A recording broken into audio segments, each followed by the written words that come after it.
마리스TV 오늘 나눠볼 책은 로만 이야기 3권 승자의 혼미라는 책입니다.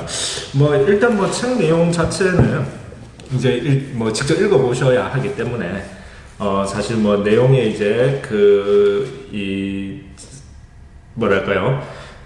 담긴 이제 내용을 소상하게 이야기하기보다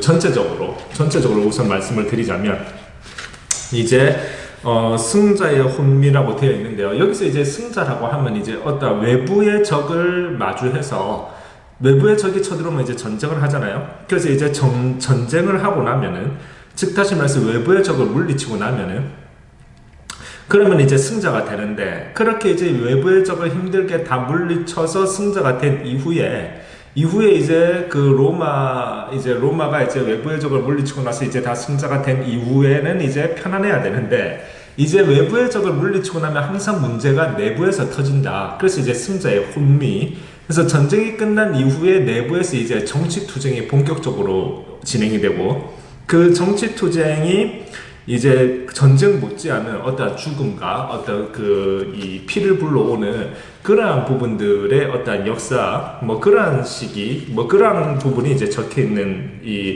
권이 바로 3권이 됩니다. 그래서 역시 시오노 나라메의 로마 이야기는 워낙 유명하니까 굉장히 재미가 있는데,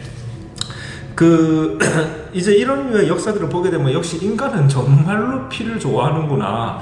전쟁이 싫고 이 싸움이 싫고 빨리 지긋지긋한 이런 고생은 끝내고 싶고 하지만, 결국 외부의 적을 물리치고 나면은 내부에서 또 이런 이권 다툼을 통한 싸움과 전쟁이 벌어지게 되는데, 본성적으로 싸움을 싫어할 것 같으면 차라리 일부 이권을 양보하고 싸움을 하지 않고 평화롭게 공존하는 방법을 모색해야 될 텐데, 그런데 결국 어떠한 이득이나 이권, 자기의 어떠한 야망 앞에서는 가차없이 상대방의 피를 흘리게 만드는 그러한 부분들의 모습들을 본다라고 할 것 같으면은, 그러면 사실 어떤 인간이라는 존재가 가지고 있는 정말로 평화를 사랑하고 안락하고 모두가 다 함께 사이좋게 지내고 그러는 것을 꿈꾸지만, 그러나 사실 내심으로는 내가 남들보다 좀 나아야 되고, 내가 어떤 쉽게 얘기하면 상당한 어떤 가오가 잡혀야 되는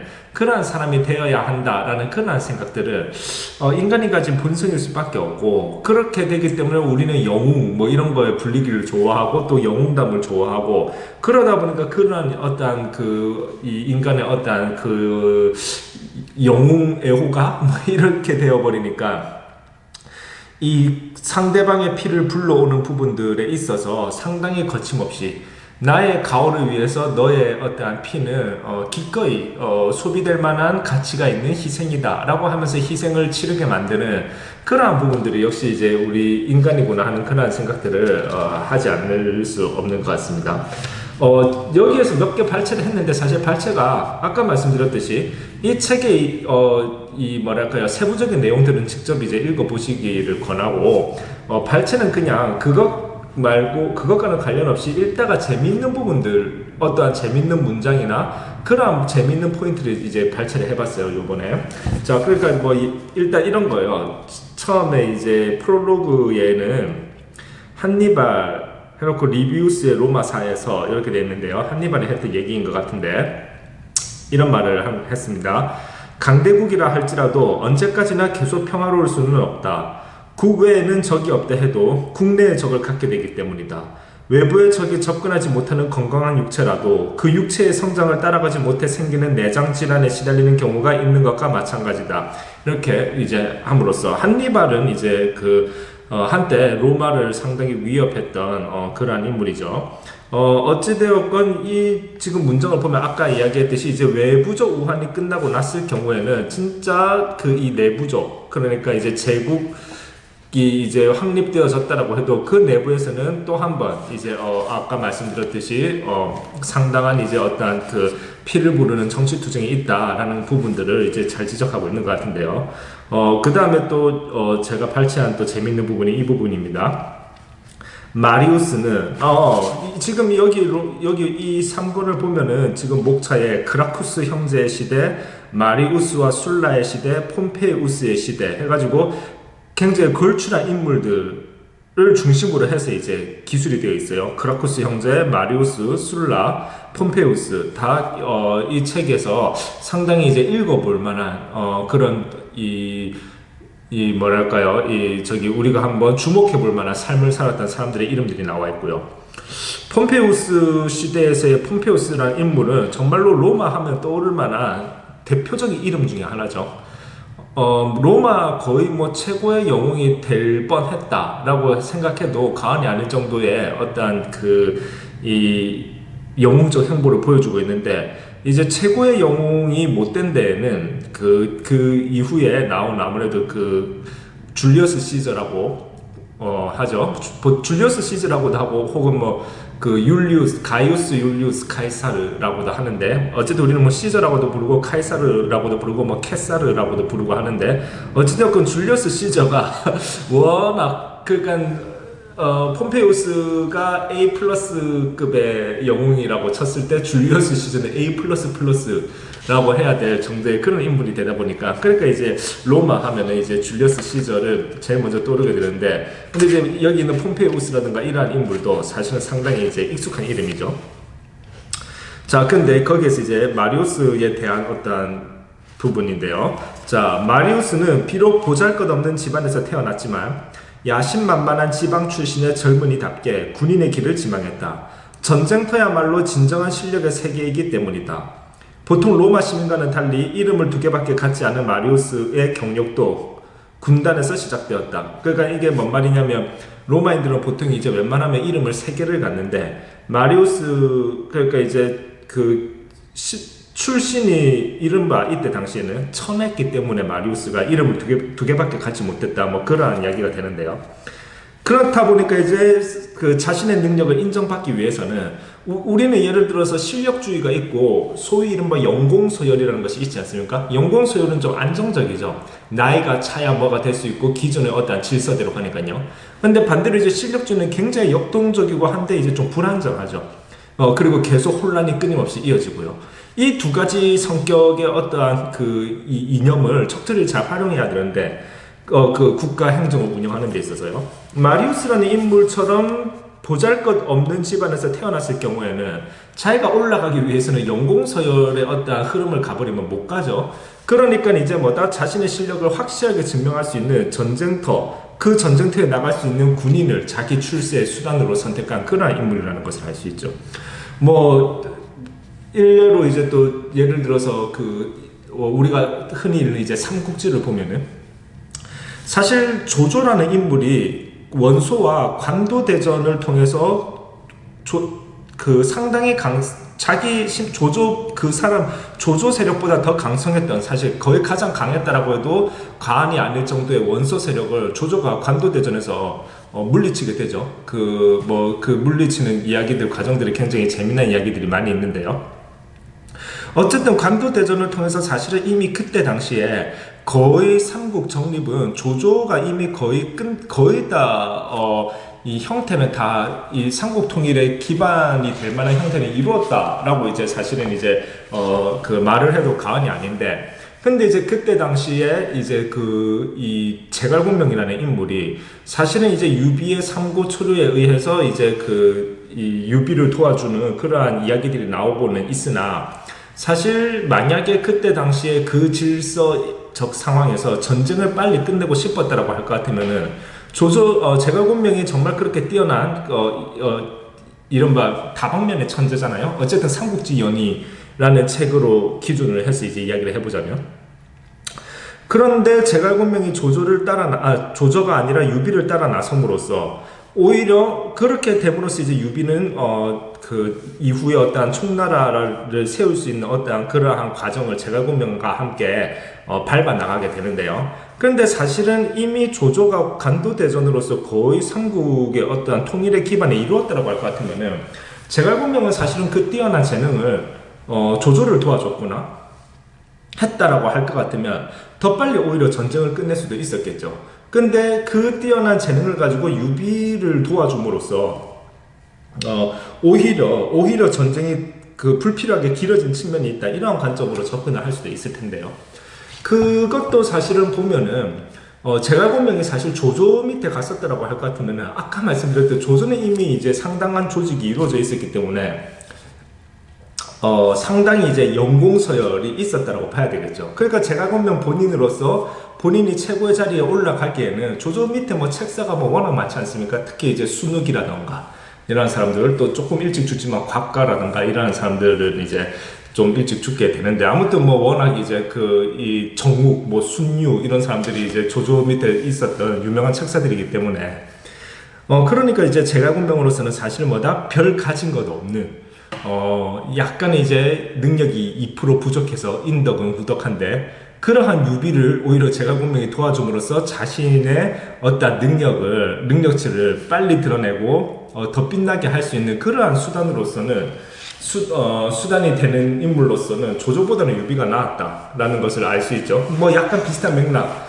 즉 다시 말해서 마리우스도 어떤 연공서열이 있는 안정적인 시스템으로 가버리면은 자기가 이제 소위 이른바 출세할 길이 막혀버리기 때문에 굉장히 역동적이면서도 좀 불안정하긴 하지만 소위 이른바 출력주의로서 승부 볼 수 있는 그러한 세계로 뛰어든 그러한 인물이라는 것을 알 수 있죠. 마리우스는 만만치 않은 인물이라는 것을 우리는 알 수 있죠.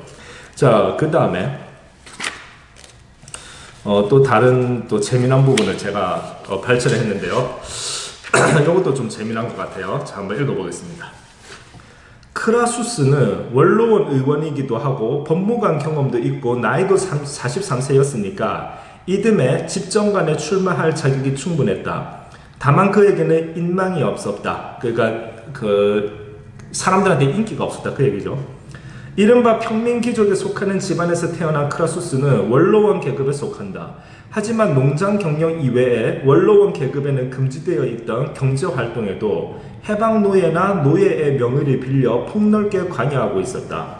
아버지 때부터 이미 로마 제1의 부자로 꼽혔던 크라수스 집안의 막대한 재산은 아들인 그의 시대에는 더 많이 늘어나 수도 로마에도 많은 부동산을 소유하게 되었다. 독재자 술라의 추방자 명단에 이름이 올랐기 때문에 재산을 몰수당한 사람들의 집과 토지를 경매에서 헐값에 사들여 이익을 본 것이 시작이었다. 즉 술라라는 인물이 이제 독재적 권력을 로마에서 이제 행사했을 때 자기의 어떠한 정족들이나 이런 사람들을 이제 추방자로서 이제 명단에 올려서 다 그렇게 재산을 몰수시켰는데요. 그러한 재산이 몰수되는 과정 속에서 그런 사람들이 소유하고 있던 집과 토지가 경매의 헐값에 나오게 되었는데, 그것을 크라수스라고 하는 인물이 헐값에 사들여서 이익을 볼 수 있는 그런 일종의 이제 뭐 부동산 투자 혹은 투기를 했다라고 볼 수 있는 그러한 부분이죠. 부동산 재벌이네요. 부동산 재벌. 자, 그 다음에 로마에서 불이 나면, 이 부분이 사실 재밌었는데요. 소방관보다 크라수스의 부하가 먼저 달려간다는 이야기가 널리 퍼져 있었는데, 달려간 크라수스의 부하는 뒤늦게 달려온 소방관에게 돈을 찔러주어 소방활동을 늦추고 그동안 불타는 집 앞에서 집주인과 매매 교섭을 벌이는 것이다. 헐값의 거래가 성립되면 비로소 소방활동이 시작되곤 했다. 그러니까 사실 이게 상당히 보면은 굉장히 비도덕적인 행동이잖아요. 그런데 뭐라고 할까, 정말 약간이라도 이렇게 해서 상대방의 어떠한 불행은 세상 증식의 어떠한 수단이 되고 결과적으로 나의 행복을 보장하는 형태가 될 텐데요. 그러니까 이게 돈 버는 사람들의 어떠한 사고방식이랄까, 우리는 부자의 사고방식을 따라하고자 하는데, 성경에도 부자가 천국 가기는 낙타가 바늘구멍에 들어가기보다 힘들다 뭐 이런 비유도 하듯이, 정말 부자가 된다라고 하는 것은 이런 식의 어떠한 돈 앞에서는 인정사정 없는 어떠한 비열함이나 교활함이 있어야 되나 하는 생각이 들게 만드는 그런 부분들이 있죠. 예를 들어서 세계 최고의 어떠한 부자라고 하는 이제 겉으로 드러나지 않은 어떤 그런 인물로서 우리가 늘 로스차일드 집안을 이야기하게 되는데, 로스차일드 집안도 옛날에 네이선 로스차일드라는 인물이 그 나폴레옹 전쟁에서 그 프랑스랑 영국하고의 전쟁에 있어서 프랑스 국채와 영국 국채를 사들이는 그러한 베팅을 할 때 쉽게 얘기해서 나폴레옹이 이기면은 프랑스 국채 값이 팍 뛰고 영국 국채가 헐값이 되고 영국이 이기면은 이제 프랑스 국채가 확 헐값이 되고 영국 국채가 확 오르게 되고 그렇게 되는데 그때 이제 네이선 로스차일드가 이제 그런 어떠한 그 금융시장, 뭐 지금의 주식시장이죠. 거기에서 큰 손으로 있을 때 그 사람이 이제 그 로스차일드 집안이 굉장히 정보력이 좋았기 때문에 하인들을 시켜서 전쟁 정보를 빨리 획득하게 했는데요. 그 정보를 받은 네이선 로스차일드가 어떠한 행동을 하냐면은 나폴레옹이 졌다라고 하는 전쟁에서 졌다라고 하는 그 패배 소식을 듣고 그러면 우리는 보통 그러면 빨리 영국 국채 미리 덜 산 거 더 사놔야지 이렇게 해야 되는데 너무나도 뭐랄까 태어나게도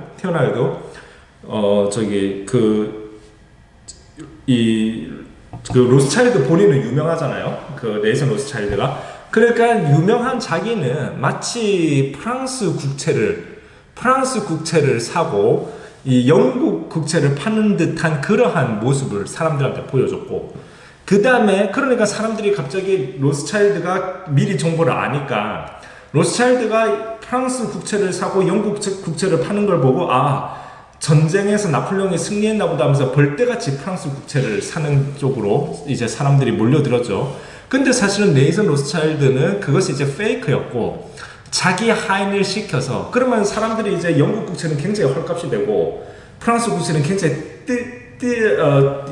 가격이 오르지 않겠습니까? 순간적으로. 아직 이제 나폴레옹의 패배 소식은 세상 사람들에게 알려지기 전이었어요. 네이선 로스차일드만 하인을 시켜서 정보를 빨리 획득한 상황이었고 약간의 시간차가 있는 건데 그때 당시에는 이제 지금처럼 막 실시간으로 보도되는 게 아니니까요. 근데 사실은 알고 봤더니 네이선 로스차일드는 그렇게 페이크를 쓴 다음에 자기 하인을 시켜서 헐값의 영국 국채를 다 사들이고 그렇게 올라간 프랑스 국채는 비싼 값에 파는 그러한 형태의 페이크를 보여줬거든요. 그리고 나중에 결과가 알려졌더니 영국이 승리했다, 나폴레옹이 몰락했다 해가지고 영국 국채값이 확 점프를 하고 프랑스 국채가 확 떨어져 버리는. 그러니까 사실은 그 네이선 로스차일드의 어떤 페이크 전략 때문에 여러 사람들이 알거지가 됐겠죠. 그러한 부분들. 그러니까 지금 그거나 여기 있는 크라수스가 하는 행동이나 사실 거의 거기서 거기 독인 객인이다 라고 우리가 볼 것 같으면은 이 부자들 상당한 부를 끌어모는 부자들의 어떠한 돈 앞에서의 어떠한 이러한 그 전략은 피도 눈물도 없는 권모술수는 이게 과연 배워야 되는 건지 욕해야 되는 건지 늘 고민하게 되죠. 그러나 사실은 인간의 모습이고 나도 인간이고 인간의 어떠한 이 모습들, 인간의 어떤 실체가 또 드러나는 한 부분이 아닐까 하는 생각도 해봅니다. 자, 그래서요. 그래도 자기 소유가 된 집을 크라수스가 튼튼하고 아름다운 집으로 개축했다면 수도의 주택 문제에도 고원하게 되었을 것이다. 하지만 입속이 빠른 크라수스는 그런 짓을 하지 않았다. 패권 국가 로마인 만큼 수도 로마에는 늘 주택에 대한 수요가 많았다. 튼튼하고 아름다운 집으로 개조하려면 돈이 드니까 임대료도 비싸게 받지 않으면 채산에 맞지 않는다. 그런데 비싼 집세를 낼 수 있는 사람은 소수에 불과하다. 가장 수요가 많은 것은 집세가 싼 집일 게 뻔하다. 그래서 로마 제1의 갑부인 크라수스가 수도에 소유하고 있는 부동산은 대부분 위층에서 큰 소동이라도 벌어지면 금방이라도 허물어질 것 같은 집들이었다. 이런 자에게 민심이 모일 리가 없다. 그런데도 크라수스 자신은 자기가 가진 로마 제1의 재력이 곧 로마 제1의 정치력이라고 믿고 있었다. 가히 틀린 얘기는 아니죠. 사실은 정치와 돈이라고 하는 것이요. 요즘도 사실은 마코에서 돈을 통해서 허수아비 정치인들을 많이 이제 내세우고 하는 그러한 이야기들, 그러한 뭐 보이지 않는 손이 있다라고 하는 뭐 그런 분석들이 많이 있는데요. 자, 그 다음 계속 읽어보겠습니다. 하지만 8명이나 되는 법무관에는 당선될 수 있어도 정원이 2명밖에 안 되는 집정관에 당선되는 것은 클리엔테스를 총동원해도 어렵지 않을까 하고 걱정할 만큼은 현실적이었다. 그러니까 포인트는 뭐냐면 이제 아무튼 법무관에는 당선될 수 있어도 아무리 재력을 많이 써도 워낙 인망이 없었던 사람이기 때문에 집정관에는 될 가능성이 없었다. 그 내용의 문장이고요. 그래도 크라수스는 무슨 수를 써서라도 집정관이 되고 싶었다. 오랫동안 품고 있던 폼페이우스에 대한 경쟁심도 이때만에 잊어버리기로 했다. 집정관 취임의 약점을 갖고 있는 두 사람 사이에 은밀한 협정이 맺어졌다. 그러니까 폼페이우스도 이제 집정관이 되고 싶었는데요.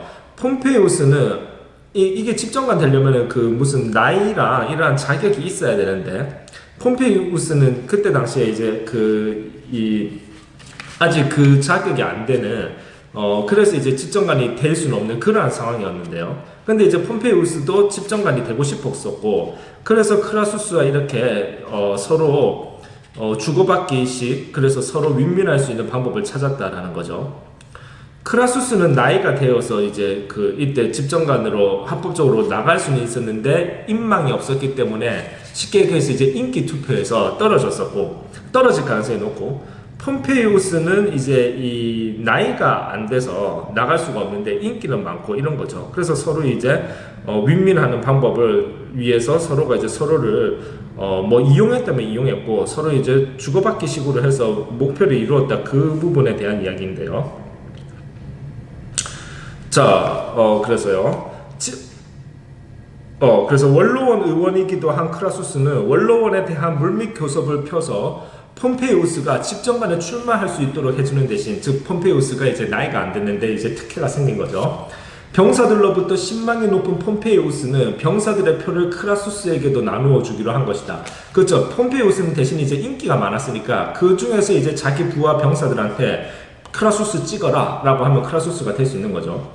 로마 시민권 소유자가 아니면 로마 군단에 지원할 수도 없었던 시대에 병사는 곧 유권자였다. 협정이 성립되자마자 두 사람은 군대를 해산했다. 어찌되었건 그렇게 해가지고 서로 목표를 함께 이루었다라고 하는 이 부분이 제가 이제 재미가 있어가지고 크라수스랑 폼페이우스랑 서로 어떠한 이 정치적 어떠한 이제 거래가 이루어지는 거죠. 그러한 부분들을 이제 제가 이제 발췌를 해보았고요. 어찌되었건 제가 발췌한 부분만 해도 상당히 재미있는 내용들이라는 것을 알 수 있으실 텐데, 로마인 이야기 3권 승자의 혼미, 요것도 이제 추천드리고요. 로마인 이야기는 총 15권까지 있는데요. 아무튼 제가 틈틈이 이제 또 로마인 이야기도 쭉 계속, 앞으로 저도 한번 읽어볼 계획입니다. 네, 감사합니다.